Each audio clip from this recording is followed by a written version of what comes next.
என் அன்பு பிள்ளையே, நான் தான் உன் அன்னபூரணி தாயார் வந்துள்ளேன். இந்த பிரபஞ்சத்தில் எது அதிகமாக நேசிக்கப்படுகிறது என்றால் உணவும் பணமும் ஆரோக்கியமும் தான். இவை மூன்றிற்கும் மனிதர்கள் மிகப்பெரிய இடத்தை கொடுத்திருக்கிறார்கள். ஆனால் இவற்றில் பணத்தை தவிர ஆரோக்கியத்தையும் உணவினையும் சரிவர மதிப்பதில்லை. இதுதான் மிகப்பெரிய உண்மை என் பிள்ளையே. முதலில் உணவினை சாப்பிடும் போது உணவிற்கு நன்றி கூறி வந்தால்தான் அந்த உணவு ஆரோக்கியமான உணவாக மாறும். ஏதோ சம்பாதிக்கிறோம், ஏதோ சாப்பிடுகிறோம் என வாழக்கூடாது. உன் உடலுக்கு மிக சிறந்தது நீரும் உணவும் தான். இவற்றை தரமானதாக உட்கொண்டால்தான் உனக்கு ஆரோக்கியமான வாழ்வு கிடைக்கும் என்பதை புரிந்து கொள். உணவில் கீரை வகைகள் மற்றும் நல்ல ஆரோக்கியம் தரும் காய்கறிகளை அதிகமாக சேர்த்து சாப்பிட்டு வர பழகு. உணவினை நிதானமாக நன்கு மென்று சாப்பிடு. அப்போதுதான் ஜீரண பிரச்சனைகள் உன்னை நாடாது. அது உன் உடல் ஆரோக்கியமாக இருக்க வழிவகுக்கும். உணவினை ஒருபோதும் வீணாக்காதே.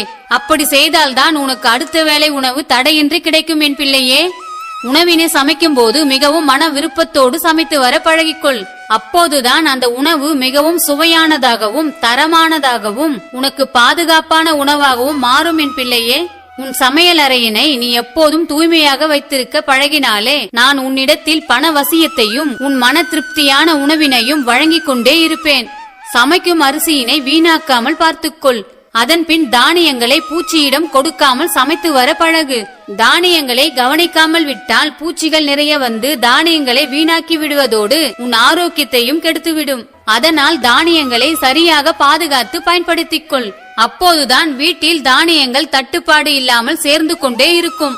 அதுதான் உன் ஆரோக்கியத்திற்கு நல்லது. நீ சமையல் அறையில் சமைக்கும் போது என்னை நினைத்து சமைக்க தொடங்கினால் நீ உண்ணும் உணவு ஆரோக்கியமான உணவாக மாறும் என் பிள்ளையே. உன் சமையல் அறைக்கு அதிக நேரம் கொடுத்து தூய்மை செய்து வர பழகு. பின்பு எல்லாமே சரியாகிவிடும். சமையல் அறையில் எல்லா பாத்திரங்களும் எப்போதும் தூய்மையாக இருக்குமாறு பார்த்துக்கொள். அதன் பின் உன் ஆரோக்கியம் உன் வசப்பட நான் ஆசிர்வதிப்பேன். நீ உன் வாழ்வில் எப்போதும் உடல் ஆரோக்கியத்தோடு வாழ என் ஆசிர்வாதம் உன்னோடு இருந்து கொண்டே இருக்கும். என் பெயரினை நீ தினமும் 21 முறை சொல்லிவிட்டு உணவினை சமைக்க ஆரம்பித்துப்பார். பின்பு பல நல்ல மாற்றங்கள் உன்னிடம் வருவதை நீ கட்டாயம் உணர்வாய். இவற்றை நீ முழுமையாக நம்பு என் பிள்ளையே. சமைக்கும் போது பயன்படுத்தும் கைப்பிடி துணியினை தூய்மையாக வைத்துக்கொள். நான் சொல்லும் வார்த்தைகள் உனக்கு புதிதாக தெரியலாம். இருந்தாலும் உனக்கு தேவையானதைத்தான் நான் உன்னிடம் கூறிக்கொண்டிருக்கிறேன் என் செல்லமே. நான் சொல்லும் வார்த்தையினை நீ பின்பற்றினால் அதற்கான பலன் உனக்கு நிச்சயம் கிடைக்கும். இந்த உலகில் பணமும் உணவும் ஒன்றிணைந்த கலவையே என் பிள்ளையே. அத்துடன் உன் உழைப்பும் மிக முக்கிய பங்கு வகிக்கிறது. உணவு இருக்கும் இடத்தில் பணம் கட்டாயம் உண்டு. பணம் நிறைய வரும் இடத்தில் உணவும் கட்டாயம் இருக்கும். இந்த பிரபஞ்சத்தில் உணவினை உட்கொண்டு உழைப்பை கொடுத்து சம்பாதிக்கிறார்கள். அதன் பின் பண வரவினை பெற்று மீண்டும் உணவினை சமைத்து சாப்பிடுவது என ஆகிவிட்டது. ஆகவே உணவினை எப்போதும் வீணாக்காமல் பார்த்து கொள்ள வேண்டும். இதுதான் மிக முக்கியமான ஒன்று என் பிள்ளையே. ஆலயங்களுக்கு செல்லும் போது உன்னால் முடிந்த உணவினை தயார் செய்து அன்னதானம் செய்தால் நானும் மகாலட்சுமியும் உன்னிடம் அதிகமாக வாசம் செய்து பல நன்மைகளை உன்னிடம் கொண்டு வந்து சேர்ப்போம் என் பிள்ளையே. உன்னை நீ எப்போதும் எறும்பை போல் சுறுசுறுப்பாக வைத்துக் கொள்ள ஆரோக்கியமான உணவினை எடுத்துக்கொள். இந்த உலகில் பணத்தையும் உணவினையும் நீரையும் யாரும் பிரித்துவிட முடியாது. இவை மூன்றும் மனித வாழ்வில் ஒன்றிணைந்தவைகள்தான். இவற்றை நன்கு பயன்படுத்தி உன் வாழ்வில் பல சந்தோஷங்களை பெற்று முன்னேறிக் கொண்டே இருக்க நானும் மகாலட்சுமியும் ஆசிர்வாதம் செய்து கொண்டே இருப்போம்.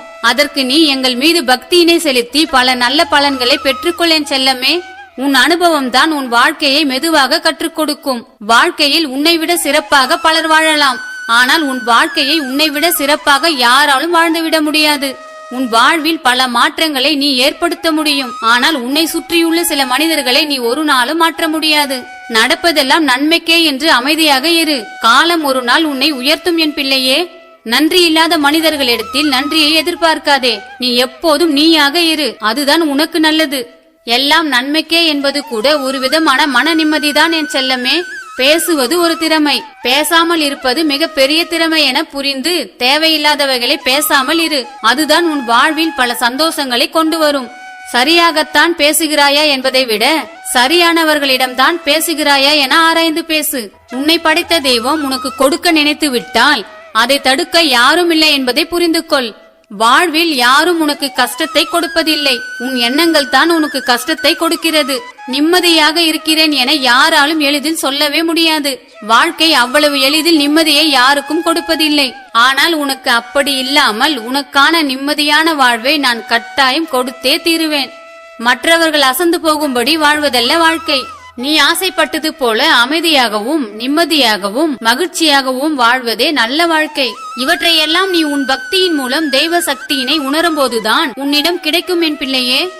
சிலவற்றை தெரிந்து கொண்டால்தான் தெளிவாக இருக்க முடியும். பலவற்றை தெரியாமல் இருந்தால்தான் உன்னால் நிம்மதியாகவே இருக்க முடியும். எதிர்மறை எண்ணம் கொண்ட நபர்களிடமிருந்து விலகி இருப்பது உன் வாழ்வை வளமாக்கும். நீ அப்படி இருந்தால்தான் உன் வாழ்வில் முன்னேற எந்த தடையும் வராது என் செல்லமே. போதிக்கும் போது புரியாத பல நல்ல விஷயங்கள் வாழ்க்கையில் பாதிக்கும் போதுதான் புரியும். உன்னை யார் என்று உனக்கு தெரியப்படுத்தும் ஒரே ஆயுதம் அவமானமும் உன் மீது பொறாமை கொள்ளும் உறவுகளும் தான். எனவே உனக்கு தேவையில்லாத உறவுகளிடம் இருந்து விலகியே இரு. அப்போதுதான் உனக்கு பல மனபாரங்கள் உன்னை வந்து சேராமல் இருக்கும். உன்னையும் உன் அன்பையும் மதிக்காத இடத்தில் விலகியே இரு. அதுதான் உன் வாழ்க்கைக்கு நல்லது. சில உறவுகளோடு மனக்கசப்புடன் உறவாடுவதை விட அவர்களை விட்டு விலகுவதே உன் வாழ்க்கைக்கு நல்லது என் பிள்ளையே. உன் நிஜங்கள் தோற்ற இடத்தில் உன் நிழல் கூட போகாமல் இருப்பதுதான் நல்லது என் செல்லமே. உண்மைக்கும் நேர்மைக்கும் நீ தெய்வத்திடம் கொண்டிருக்கும் பக்திக்கும் என்றுமே வலிமையும் ஆற்றலும் அதிகமாக இருக்கும் என்பதை மறவாதே. அவர்கள் தேவைகளுக்கு உன்னை தேடும் உறவுகளை விட்டு உன்னை மதிக்கும் உறவிடம் மட்டும் அதிகமாக அன்பை காட்டு. உண்மை இல்லாத உறவுகளுடன் ஒட்டி இருப்பதை விட விலகி நிற்பதே உன் வாழ்க்கைக்கு மிகவும் நல்லது. அப்போது உனக்கு பல மன சஞ்சலங்கள் உன்னை நெருங்காமல் இருக்கும். அவர்களை விட்டு அமைதியாக விலகுவது 1000 வார்த்தைகளுக்கு சமம். மகிழ்ச்சியாக இருப்பதற்கு மந்திரங்கள் தேவையில்லை. உன் மனதில் பக்தியும் சில மறதிகளும் இருந்தாலே போதும். போனதெல்லாம் போகட்டும். அடுத்த நகர்வில் உனக்கு பல அற்புதங்களை நான் நிகழ்த்தி காட்டுவேன். உனக்கு நீயே ஆறுதல் கூறும் மன தைரியம் இருந்தால் நீ அனைத்தையும் கடந்து போகலாம். உனக்கு அந்த ஆற்றலை நான் கட்டாயம் தருவேன் என் செல்லமே.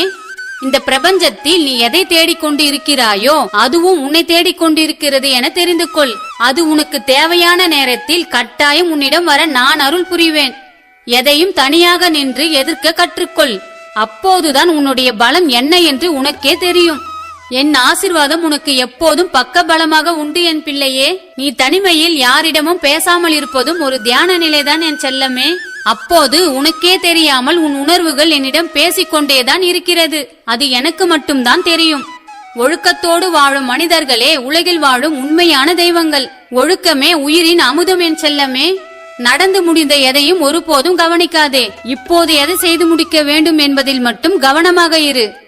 மிகப்பெரிய தீ ஆசை, மிக கூர்மையான வாள் கோபத்தில் கூறப்படும் வார்த்தை, மிகப்பெரிய செல்வம் தர்மம். இந்த நொடியை சந்தோஷமாக வாழப்பழகு. அதுதான் உன் வாழ்க்கையை இனிமையானதாக மாற்றும் என் செல்லமே.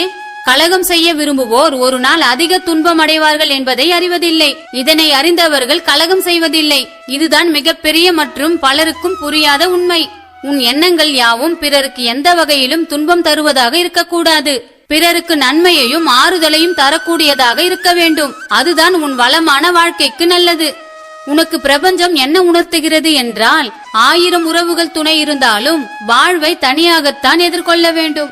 அவரவர் மனம் போல அவரவர் பாதையில் அவரவர் வாழ்க்கையை வாழ்ந்து கொண்டிருக்கிறார்கள். அவரவருக்கு இப்பிறப்பிற்கான வாழ்க்கை பாடம் தனித்தனியாகத்தான் உண்டு. அவர்கள் அந்த பாடத்தை கற்றுக்கொண்டு வாழ்வில் முன்னேறுவதுதான் சவாலான ஒன்று என் செல்லமே. பக்திக்கும் உண்மைக்கும் நேர்மைக்கும் இந்த பிரபஞ்சத்தில் மிகப்பெரிய சக்தி உண்டு. அதை எவராலும் மாற்றிடவோ மறைத்திடவோ இயலாது. உண்மையை அழிக்கும் சக்தி எவருக்கும் இல்லை. நீ நிம்மதியாக வாழ வேண்டுமானால் உன் மனதின் கவலைகளை தூண்டிவிடும் சிலரை சந்திப்பதையும் அவர்களை பற்றி சிந்திப்பதையும் நீ தவிர்ப்பது அவசியம் என் பிள்ளையே. இது ஒன்றை நீ எப்போதும் நினைவில் வைத்துக்கொள். ஒற்றை சிறகோடு பறவைகள் என்றைக்கும் வானில் பறக்க முடியாது. அதே போல் ஒத்து வராத உறவோடு எப்போதும் நிம்மதியாக பயணிக்க முடியாது. இதனை உணர்ந்து வாழ பழகிக்கொள் என் செல்லமே. பொய்க்கு ஆரம்பமில்லை, ஆனால் நிச்சயம் முடிவு உண்டு. உண்மைக்கு ஆரம்பம் உண்டு, ஆனால் முடிவு என்பதே இல்லை. பக்தி உள்ளவர்களால் மட்டுமே பக்தி மனத்தை சுவாசிக்க முடியும். அதன் வாசனை எதற்கும் ஈடாகாது என் செல்லமே. இந்த பிரபஞ்சத்தில் பலம் இருக்கிறது என்று எதிரியையும் பணம் இருக்கிறது என்று செலவையும் சம்பாதிக்க கூடாது. அது எந்த நாளும் ஒரு பயனும் தராது. மற்றவர்களுக்கு தீமை விளைவிக்கும் போது நினைவில் கொள், உனக்கான நாளைய துன்பத்தை இன்றே நீ விதைத்துக் கொண்டிருக்கிறாய் என்று. இதனை உணர்ந்து கொண்டவர்கள் வாழ்க்கையை நல்லதாகவே மாற்றிக்கொள்வார்கள். ஒருவரின் வலியின் வேதனை புரிந்தவன் மற்றவர்களை ஒருபோதும் காயப்படுத்த மாட்டான். சுமைகளை கண்டு நீ ஒரு நாளும் துவண்டு விடாதே. இந்த உலகத்தை சுமக்கும் பூமியே உன் காலடியில் தான் உள்ளது என் செல்லமே. சிறகு உள்ளவரை சிட்டுக்குருவியால் பறக்க முடியும் என்றால் உழைப்பு இருக்கும் வரை உன்னால் உயர முடியும் என்பதனை மறந்து கஷ்டப்பட்டு வாடிக்கொண்டிருக்கிறாய். இனி அப்படி இல்லாமல் சந்தோஷமாக வாழ பழகு. மகிழ்ச்சி என்பது சில நேரங்களில் பணம் சார்ந்ததாக இருக்கலாம். ஆனால் உன் மன நிம்மதி என்பது உன் மனம் சார்ந்தது என்பதை புரிந்து கொள்ளேன் செல்லமே. உன் வயதை காட்டிலும் உன் குணம்தான் மற்றவர்களுக்கு எடுத்துக்காட்டாக விளங்கும்.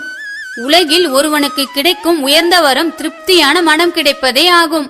இவை ஆன்மீகம் மூலம் கட்டாயம் கிடைத்துக் கொண்டே இருக்கும். அதனை ரசித்து நீ வாழ வேண்டும் என்று நான் ஆசைப்படுகிறேன் என் தங்கமே. இந்த உலகில் அதிகமாக வீணாக்கப்படுவது யாராலும் புரிந்து கொள்ளப்படாத அன்புதான். இன்றைய உழைப்பின் வழி நாளைய வாழ்க்கையின் ஒளி என்பதை புரிந்து சந்தோஷப்படு என் செல்லமே. நேரம் சரியில்லை என்று சொல்வதெல்லாம் வீணானது. நீ சரியான நேரத்தை உருவாக்க முயலவில்லை என்பதே உண்மை. நல்ல விஷயங்களை முடிவெடுப்பதில் தயக்கம் காட்டுவது காலத்தை வீணாக்குவதற்கு சமம் என்பதை புரிந்து வாழப்பழகு. நீ எப்போதும் உன் கடந்த காலத்தை வைத்து மட்டும் உன் வாழ்க்கை பெரும் கஷ்டமாகவே தான் இருக்கும் என்று எடை போடாதே. உன்னை உன் எதிர்காலம் மகிழ்ச்சியின் உச்சியில் வைக்கும் என்பதை மறவாதே. வாழ்க்கையில் தேவையானது தேவையற்றது என்று எதுவும் இல்லை. காலம் அறிந்து தேடுதல் தேவையானது, காலம் தவறிய தேடுதல் தேவையற்றது. உன் வாழ்வில் எல்லாம் ஒரு நாள் மாறும், ஆனால் ஒரே நாளில் மாறிவிடாது என் செல்லமே. இதனை அறிந்து தன்னம்பிக்கையை பலமாக மாற்றிக்கொள். எல்லா மூங்கிலும் புல்லாங்குழலாவதில்லை. சிலருக்கு படகாகவும் சிலருக்கு ஏணியாகவும் சிலருக்கு வீடாகவும் மாறுகின்றன. அதுபோல்தான் உன் வாழ்க்கையில் உனக்காக நான் இருக்கிறேன். நீ மகிழ்ச்சியாக இரு என் செல்லமே. எல்லாமே நல்லதாகவே மாறும். உன்னுடைய தவறுகளுக்கு நீ யாரையோ காரணம் சொல்லிக் கொண்டிருந்தால் வெற்றி உன்னை தேடி வர வெகு காலமாகும். ஆகையால் நீ என்ன தவறு செய்கிறாய் என்று ஆராய்ந்து பார். அப்போது உனக்கான வெற்றி உன்னிடத்தில் எளிதில் வந்து சேரும். எண்ணங்கள் என்னும் மந்திர சாவியை சரியாக பயன்படுத்தினால் திறக்காத எப்பேற்பட்ட கதவையும் கட்டாயம் திறக்கலாம்.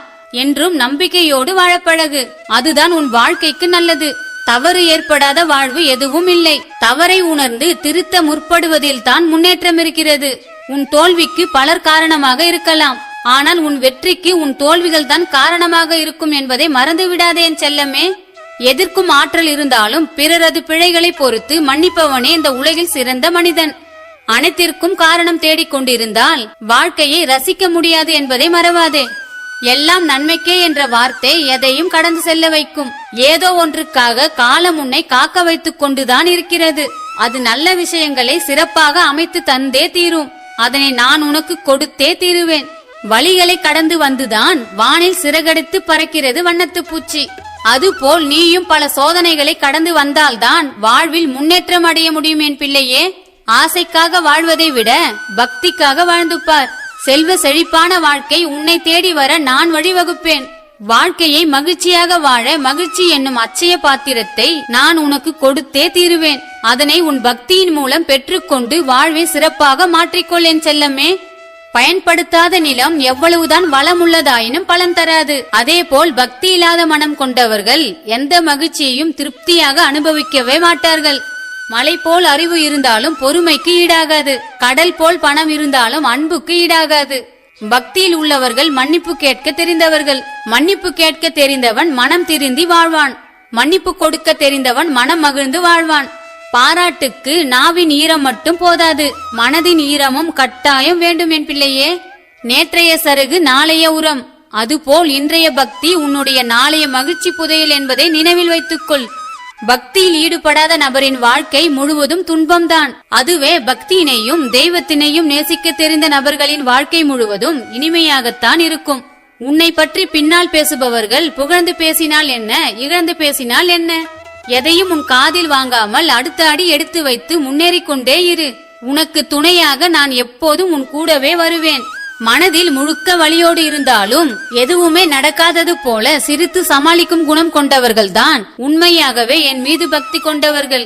ஏனென்றால் அவர்களுக்கு மன தைரியத்தை நான் நிறையவே கொடுத்துள்ளேன் என் செல்லமே. அவர்களுக்கு நம்பிக்கை அதிகம். நாளைய வாழ்க்கையை கட்டாயம் அவர்களுக்கு சிறப்பான வாழ்க்கையாக நான் மாற்றி காட்டுவேன். அவர்கள் எண்ணம் போலவே செல்வ செழிப்போடு வாழ நான் அவர்களை ஆசீர்வதிப்பேன். பக்தி என்னும் புதையல் உன்னிடத்தில் இருந்தால் இனிக்கும் வாழ்வு உன்னிடம் கட்டாயம் வந்தே தீரும். என் அருள் எப்போதும் உனக்கு நிறையவே உண்டு. நல்லதே நினை, நல்லதே நடக்கும் என் செல்லமே.